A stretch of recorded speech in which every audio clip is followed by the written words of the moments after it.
Major Tawana शहीद जो कारगिल की जंग में शहीद हुए, उनकी जो फैमिली थी वो ईद गुजारने के लिए बाहर गए हुए थे। ये डिफेंस सी के इलाके में वारदात हुई, जिसमें ज्वेलरी 112 तोले और चांदी 200 तोले और बाकी एलसीडी और ब्रांडेड बैग वगैरह थे। ये पहला गैंग है शुएब उर्फ मिट्ठू कुमार। 10 मेंबर्स हमने अरेस्ट किए। 7 करोड़ 39 लाख 13 हज़ार रुपये हमने बरामद किए। जेवरात भी हैं, घड़ियां हैं, ब्रांडेड कपड़े, चांदी है, ज्वेलरी और लैपटॉप और एलसीडीज़ वगैरह हैं। 56 मुकदमात ट्रेस किए गए जो रॉबरी के हैं। आज की प्रेस कॉन्फ्रेंस जो है ये एक इम्पॉर्टेंट माइलस्टोन था जो कि CIA ने वंस अगेन इनकी अनथक मेहनतों ने ये समझ दिया और हमने 3 ये डकैत गैंग और बर्गलरी के बड़े सीरियस ऑफेंडर्स को अरेस्ट किया, इन गैंग्स को अरेस्ट किया। इनमें 10 ख़तरनाक किस्म के इश्तिहारी हैं और ये 3 गैंग्स जो हैं इसमें 2 रॉबरी के हैं गैंग, हाउस रॉबरी के, और एक हमारे बर्गलरी की गैंग है और इनसे 7 करोड़ 39 लाख 13 हज़ार रुपये हमने बरामद किए। ये इनके 10 मेंबर्स हमने अरेस्ट किए। ये CIA टीम जो लेड बाय फुरकान साहब एंड आफ्ताब साहब, इन दोनों ने CIA north and south and Faisal Sharif specially deserves praise for it. और उसने, इनकी टीम ने बड़ी मेहनत से ये 3 गैंग्स जो हैं जिनकी तफसील हम आपसे शेयर करने वाले हैं, इनको अरेस्ट किया। ये पहला गैंग है शुएब उर्फ मिट्ठू कुमार गैंग। ये बर्गलरी का गैंग है, नकबजन है और इनसे 15 मुकदमात जो लाहौर के मुख्तलिफ वाक़यात थे जिनकी FIRs दर्ज थी, उनके 6 करोड़ 57 लाख 30 हज़ार रुपये हमने रिकवर किए। इनके 3 मुल्ज़मान शुएब हसन, शहरोज़ अली और अमजद अली, इन तीनों को गिरफ़्तार किया और रिकवरी की डिटेल मैं आपको बता चुका हूँ, जिसमें जेवरात भी हैं, घड़ियां हैं, ब्रांडेड कपड़े, चांदी है, ज्वेलरी और लैपटॉप और LCDs वगैरह हैं। उसके बाद विकी मसीह, विशाल मसीह गैंग है, डकैत गैंग है। इससे हमने 21 मुकदमात ट्रेस किए जो रॉबरी के हैं और इनसे 43 लाख 30 हज़ार रुपये रिकवर किए। विकी मसीह उर्फ विशाल वल्द मुनीर मसीह एक मुलज़म का नाम है और दूसरा है मोहम्मद कदीर वल्द मोहम्मद यूनस। इन तीनों से जो रिकवरी हुई है वो 43 लाख 30 हज़ार रुपये की, जिसमें ज्वेलरी, फॉरेन करेंसी है और जेवरात डिफरेंट किस्म के 8 तोले के हैं। उसके बाद अंजुम डकैत गैंग है। इससे हमने ये डकैत गैंग के 5 मेंबरान गिरफ़्तार किए, जिनमें साकिब, उस्मान, अंजुम, तनवीर और बिलाल शामिल हैं। 56 मुकदमात ट्रेस किए गए जो लाहौर के मुख्तलिफ़ इलाक़ों में इन्होंने 56 वारदातें की थी, वो तमाम की तमाम ट्रेस की और इनसे भी हमने 38 लाख 53 हज़ार अभी तक हम रिकवर कर चुके हैं। इसमें जो इम्पोर्टेंट केसेस थे जो ज़्यादा हाईलाइटेड थे, जैसे मैंने टोटल आपको मुकदमात बता दिए हैं, कुछ 96 प्लस 96 अराउंड 96 मुकदमात हमने ट्रेस किए इन तीनों गैंग से। इसमें मेजर टवाना शहीद जो कारगिल की जंग में शहीद हुए, उनकी जो फैमिली थी वो ईद गुजारने के लिए बाहर गए हुए थे। ये डिफेंस सी के इलाके में वारदात हुई, जिसमें ज्वेलरी 112 तोले और चांदी 200 तोले और बाकी LCD और ब्रांडेड बैग वगैरह थे और कुल मालियत 3 करोड़ रुपये इसमें हमने रिकवर किए। उसके बाद फिर डिफेंस सी का ही मुकदमा है। ये हमारे रिटायर्ड SP साहब हैं अल्ताफ़ गोंदल साहब, उनकी बेटी के घर वारदात हुई थी, उसमें भी हमने सारे ये ट्रेस किए।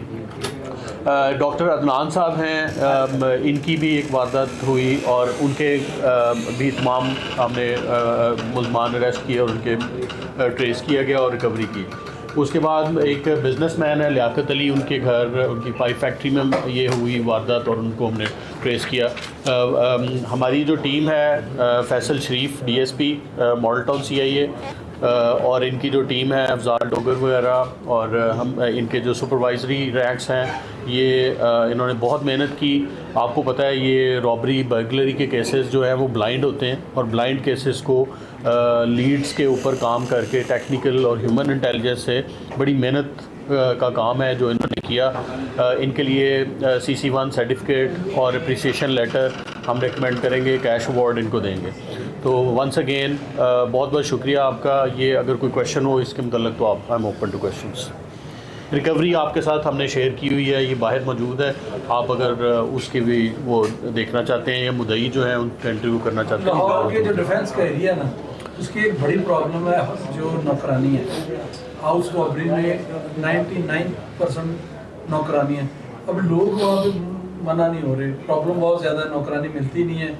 ये जो बनाए हुए इन्होंने जो दफातर बनाए हुए हैं जहाँ से नौकरानी अवेलेबल, ड्राइवर अवेलेबल, कुक, इन पे कोई काम नहीं किया सी ये। इसमें हमारी एक रिक्वेस्ट होगी कि जो भी हमारा एक खिदमत मराकज़ में ना सर्वेंट वेरिफिकेशन एक एरिया है, पुलिस के थ्रू आप ज़रूर वेरीफाई कराएं। घर में कोई मुलाजम रखना है, मुलाजमा रखनी है, तो उनके बैकग्राउंड चेक के लिए इम्पॉर्टेंट है, और इस फोरम के थ्रू तमाम को मैसेज देना इम्पॉर्टेंट है कि वो बैकग्राउंड चेक पुलिस से ज़रूर कराया जाए ताकि वारदात से बचा जा सके। ये इसी तरह की वारदातें होती हैं और नॉर्मली शॉर्टेज है काम करने वालों की, तो हम जल्दी में जो हमारे घर वाले हैं वो रख लेते हैं, तो ये मेरे ख्याल में कॉशन ज़रूरी है।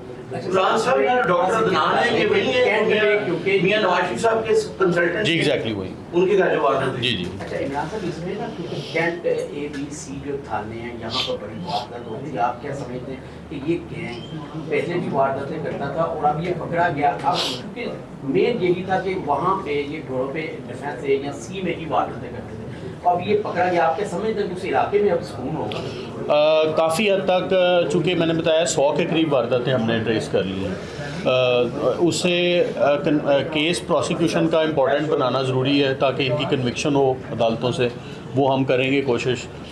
ये सिर्फ डिफेंस का एरिया नहीं है, बल्कि ये जो करीब सोसाइटीज़ हैं, सुई गैस है, स्टेट लाइफ है, उसके अलावा बहरिया है, वो जो पॉश एरियाज़ बनते हैं, ये नॉर्मली उनको टारगेट करते थे, उनके घरों में वारदात करते थे। ये रॉबरी के भी हैं और बर्गलरी के गैंग भी हैं, तो इससे काफ़ी बेहतरी आएगी। और ऑलरेडी नंबर ऑफ़ 15 कॉल्स जो आपकी हैं सेफ सिटी पे की जा रही हैं, उसमें एक सिग्निफिकेंट रिडक्शन है इन गैंग्स के पकड़ने के बाद, तो इंशाल्लाह ताला मज़ीद हम इसको डाउन। इमरान साहब, इस बात में कोई मुज़ाहिरा नहीं कि आप लोगों ने बड़ी मेहनत की है। पहला सवाल तो ये है कि कितने अरसे के अंदर आप लोगों ने गैंग गिरफ्तार किए हैं, और दूसरा ये है कि आप जब इन्वेस्टिगेशन में थे तो वहाँ पर प्रेस कॉन्फ्रेंस हुआ करती थी, इन्वेस्टिगेशन विंग बहुत ज़्यादा काम कर रहा था।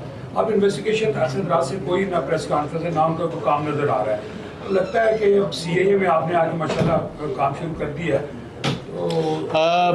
जो गैंग का है, गैंग में तो हमने तकरीबन ये 2 माह की मेहनत से हमने इनको अरेस्ट किया है।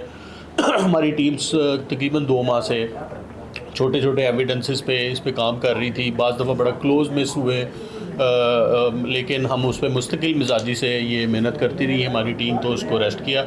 जहाँ तक इन्वेस्टिगेशन का मामला है तो मैं तो वो छोड़ चुका हूँ, यहाँ पे अब CAA में आ चुका हूँ, तो वो इन्वेस्टिगेशन वाले भी काम कर रहे हैं, इंशाल्लाह ताला बेहतर करेंगे इंशाल्लाह।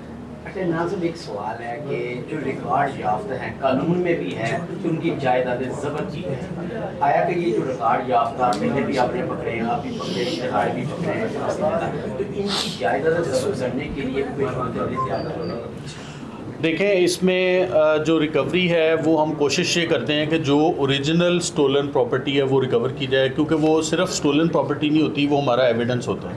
जब तक हम मिसल में वो एविडेंस नहीं लगाते, उसकी शनाख्त होती है, उसकी फ़र्ज मकबूजगी बनती है, उसकी फ़र्ज शनाख्त बनती है, वो साथ में लगती है, फिर उसकी अदालत में हमारी गवाही होती है, हमारे गवाहों की गवाही होती है। तो इसलिए ये बड़ा इंपॉर्टेंट होता है कि ओरिजिनल स्टोलन प्रॉपर्टी को रिकवर किया जाए। बाकी जो जायदादों का और बाकी जो मसाइल हैं वो लीगल उसमें हर्डल्स हैं, जिसकी वजह से ये हमारे लिए पॉसिबल नहीं है कि उनकी तमाम जायदादों को सीज़ किया जाए। लेकिन ये बात बहुत इंपॉर्टेंट है कि अगर आपकी जो ऑस्टेंसिबली ये नज़र आ रहा है कि वारदातों से आपने एक जायदाद बनाई हुई है और वो सारी चीज़ें उसके पीछे एक क्राइम है, तो उसके ख़िलाफ़ सख्त एक्शन होना चाहिए। इमरान भाई, ये बताइएगा, आप लोग गैंग पकड़ते भी हैं, बहुत बड़ी तादाद में पकड़ते हैं, रिकवरी भी होती है, लेकिन चालान इतने कमज़ोर होते हैं कि मुलजमान वापस आ जाते हैं, कन्विक्शन रेट बहुत कम है, उसकी वजह क्या है? उसमें मेन होती है रिजाइलिंग ऑफ विटनेसेस। रिजाइलिंग का मतलब है कि हमारे जो गवाह हैं, जो विटनेस प्रोटेक्शन सिस्टम ना होने की वजह से वो रिज़ाइल कर जाते हैं और अदालतों में पेश नहीं होते और अपने केस को फॉलो नहीं करते। जब वो रिकवरी नॉर्मली हम ले लेते हैं तो उसमें उनकी इतना इंटरेस्ट नहीं होता, लेवल ऑफ इंटरेस्ट नहीं होता। जो क्राइम अगेंस्ट पर्सन है, मर्डर है या बाकी चीज़ें हैं, उनमें तो वो फॉलो करते हैं अपने केस को। तो लिहाजा उसमें कन्विक्शन बेहतर हो जाती है। इसके अलावा हमारे कुछ केस में भी लैकुनास होते हैं, फॉल्ट्स होते हैं, और उस पे हम कांस्टेंट ट्रेनिंग की ज़रूरत है हमारे आईओज़ को कि एविडेंस को लेना इंपॉर्टेंट नहीं है, एविडेंस को इनकॉर्पोरेट करना मिसल में और फिर उसके बाद केस फाइल को प्रेजेंट करना कोर्ट में, वो बड़ा इंपॉर्टेंट है। उसके बाद कोर्ट में ट्रायल स्टेज इंपॉर्टेंट होती है और ट्रायल स्टेज पे फॉलो करना आजकल अभी CCPO साहब इसको काफ़ी ज़्यादा फॉलो कर रहे हैं, जिसमें विटनेसेस की पेशी जो है वो हम मॉनिटर करते हैं और एक एक चीज़ को ख़ुद वो CCPO लेवल पे ये इस बात को देखा जा रहा है कि इसको ट्रायल में हमारी जो अपीयरेंस है और हमारी जो प्रेजेंटेशन है वो इम्प्रूव हो। Thank you sir, thank you very much. वो बाहर देखना है वो